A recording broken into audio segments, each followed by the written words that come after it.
Hello and welcome to Tech Week in View on Megawhat TV. I'm Stuart Miles. Coming up this week, Katie gets excited about the Xbox whistleblower, while I'll give my views on 7 Digital going DRM free, Michael Grade claiming that YouTube is a parasite, and movie mode on DSLRs. Stay tuned.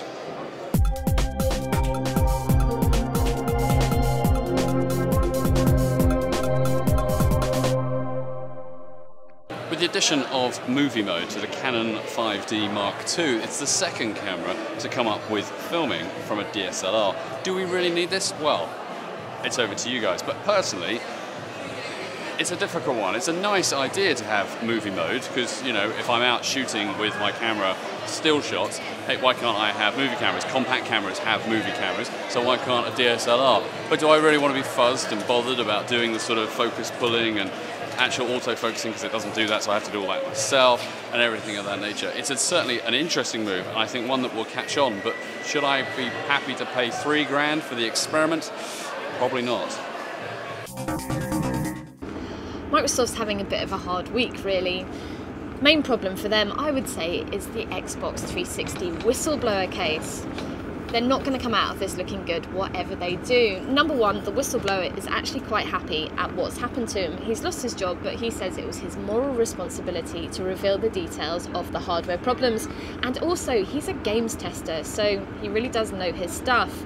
The other issue, if Microsoft now takes him to court, which legally they probably have every right to do, they're just going to look even worse, and it's like they're holding up their hands and saying, yeah, there is a problem with the Xbox 360, but we don't want you buggers talking about it. This week, 7 Digital announced that it was going DRM free, digital rights management free, so you could download the tracks and then do what you like with it.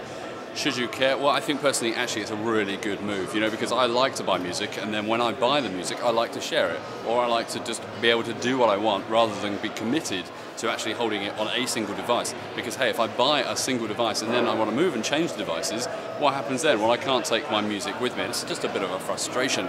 If only the record industry would understand that DRM actually makes you buy less music, not more music, then maybe we might be getting somewhere. After all, if I download something and I want to share it with someone, chances are they then might want to go and buy it themselves. And considering that 50% of music isn't bought anyway, anything that will help spread the love of an artist, because that's what it's all about, isn't it? Making your music heard around the world surely is a good thing.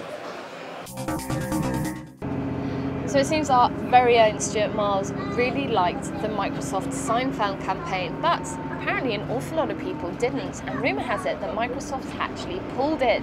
They say this isn't true, they're just moving the campaign onto something else. But we heard right from the start that Microsoft was going to film a whole series using Seinfeld, and obviously now they're not. What we've also heard is that Microsoft is going to film a rebuttal to the Apple PC Mac Guy advertising campaign, which has obviously been very, very popular. And apparently the first ad is going to air in the US sometime soon. But I have to say, this kind of is sour grapes. After all, as I said, the Apple campaign has been hugely successful.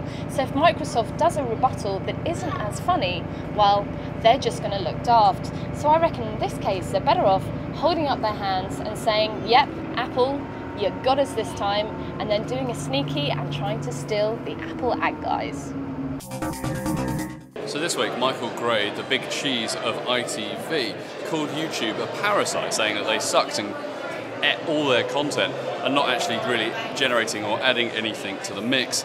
It's an interesting comment because ITV are very keen to milk the YouTube generation in all their X Factor, etc. programs. What I find interesting the most, though, is that Michael did have a point to some extent. It is all about content and decent content, and if you don't have good content that differentiates yourself from everybody else, then hey, there's no point watching, there's no point reading. So was he right to call them a parasite? I don't think so. I think that's a bit harsh, really. Probably what the media wanted, a good little soundbite. But certainly YouTube has its place. I mean, every minute there is over 13 hours of video uploaded, which is quite phenomenal, and certainly a lot of content out there, and I'm sure that at some point, some of that content is really good. Well, that's it for this week. Hope you've enjoyed it. Come back next week for more opinions on the big news stories of the week. I'm Stuart Miles, this is Megawhat TV. Thanks for watching.